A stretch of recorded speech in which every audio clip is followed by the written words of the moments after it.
അഫാൻ ഇനിയും ഒരു കൂസലുമില്ല. വെഞ്ഞാറമൂട് കൂട്ടക്കൊലക്കേസ് പ്രതി അഫാൻ കുഴഞ്ഞു വീണത് നാടകമെന്ന നിഗമനത്തിലാണ് പോലീസ്. തെളിവെടുപ്പ് നീട്ടിവെക്കാൻ അഫാൻ കുഴഞ്ഞു വീണതാണ് എന്ന സംശയമുണ്ട് പോലീസിന്. അതുകൊണ്ടാണ് കഴിഞ്ഞ ദിവസം തന്നെ തെളിവെടുപ്പ് പൂർത്തിയാക്കിയത്. തെളിവെടുപ്പ് പൂർത്തിയാക്കിയ അഫാനെ ജയിലിലേക്ക് മടക്കി അയച്ച ശേഷം വീണ്ടും പോലീസ് കസ്റ്റഡിയിൽ വാങ്ങും. അഫാന്റെ മാനസിക നില വിശദമായി പരിശോധിക്കാനാണ് പോലീസിന് തീരുമാനം. വിദഗ്ധ ഡോക്ടർമാരുടെ സംഘത്തെ നൽകണമെന്നും ആവശ്യപ്പെട്ട് പോലീസ് DMOയ്ക്ക് ഉടൻ കത്ത് നൽകും. ഡോക്ടർമാരുടെ സംഘത്തെ രൂപീകരിച്ചാൽ ഇക്കാര്യം കോടതിയിൽ അറിയിച്ച് അഫാനെ വീണ്ടും പുറത്തിറക്കാനാണ് പോലീസ് നീക്കം. അഫാൻ പാങ്ങോട് സ്റ്റേഷനിൽ ഭക്ഷണം കഴിക്കുന്നതിനും വിമുഖത പ്രകടിപ്പിക്കുന്നു. ഭക്ഷണം കഴിക്കുന്നതിൽ എന്താണ് പ്രശ്നമെന്ന് പോലീസ് ചോദിച്ചപ്പോൾ താൻ വൈകിട്ട് പൊറോട്ടയും ചിക്കനും മാത്രമേ കഴിക്കൂ എന്നും മറ്റു ഭക്ഷണങ്ങൾ കഴിക്കുന്നതിൽ ബുദ്ധിമുട്ടുണ്ടെന്നും പറഞ്ഞു. തുടർന്ന് അഫാന്റെ ഇഷ്ടഭക്ഷണങ്ങൾ പോലീസ് വാങ്ങി നൽകി. ഉച്ചയ്ക്ക് ഊണ് കഴിക്കാൻ മീൻകറി വേണമെന്ന് അഫാൻ ആവശ്യപ്പെട്ടിരുന്നു. 4 മണിക്ക് ചായയും വേണമെന്ന് പറഞ്ഞു. അഫാൻ പലപ്പോഴും ആത്മഹത്യാ ഭീഷണി മുഴക്കാറുണ്ട്. അതുകൊണ്ട് തന്നെ പോലീസ് ചോദിക്കുന്നതെല്ലാം കൊടുക്കുകയാണ്.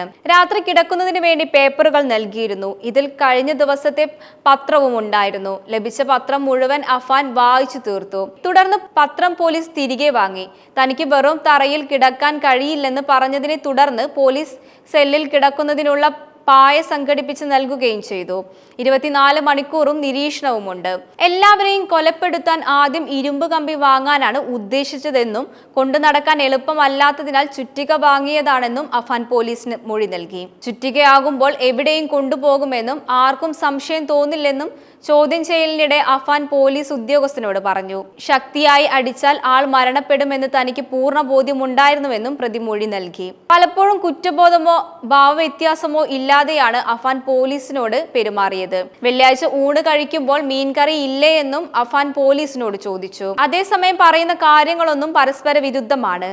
സാമ്പത്തിക ബാധ്യത സംബന്ധിച്ച് അഫാനും പിതാവും മാതാവ് ഷെമിയും പറയുന്നതും പരസ്പര വിരുദ്ധമാണ്.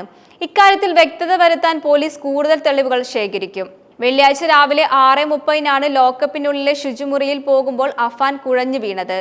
ലോക്കപ്പിൽ നിന്നും 3 അടിയോളം ഉയരമുള്ളതാണ് ശുചിമുറി. അതിനു മുകളിൽ കയറി അഫാൻ പെട്ടെന്ന് താഴെ വീഴുകയായിരുന്നു. ഉടൻ കല്ലറയിലെ പ്രാഥമിക ആരോഗ്യ കേന്ദ്രത്തിൽ എത്തിച്ചു. പരിശോധനയിൽ പ്രശ്നങ്ങളൊന്നും കണ്ടില്ലെന്നും രക്തസമ്മർദ്ദം സാധാരണ നിലയിലാണെന്നും പോലീസ് പറഞ്ഞു. സ്റ്റേഷനിലെ ശുചിമുറി ഉപയോഗിക്കാൻ പ്രയാസമാണെന്നും അഫാൻ ഡോക്ടറോട് പറഞ്ഞത്. തലകറക്കത്തിനുള്ള ഗുളികയും ORS ലായനിയും മാത്രമാണ് അഫാന് നൽകിയത്. കുടുംബം കടബാധ്യതയിൽ മുങ്ങി നിൽക്കുമ്പോൾ പിതൃമാതാവിനോട് സാമ്പത്തിക സഹായം ആവശ്യപ്പെട്ടെങ്കിലും ലഭിച്ചില്ല. ഇരുവരുടെയും കൈവശം 2 സ്വർണ്ണമാലയുണ്ടെന്നും പിന്നീട് ഒന്ന് കാണാതായെന്നും അഫാൻ പറഞ്ഞു. ബന്ധുവായ മറ്റൊരാൾക്ക് മാല കൊടുത്തെന്നും മനസ്സിലായതോടെ വൈരാഗ്യം തോന്നിയതാണെന്നും അഫാൻ കഴിഞ്ഞ ദിവസം പറഞ്ഞത്.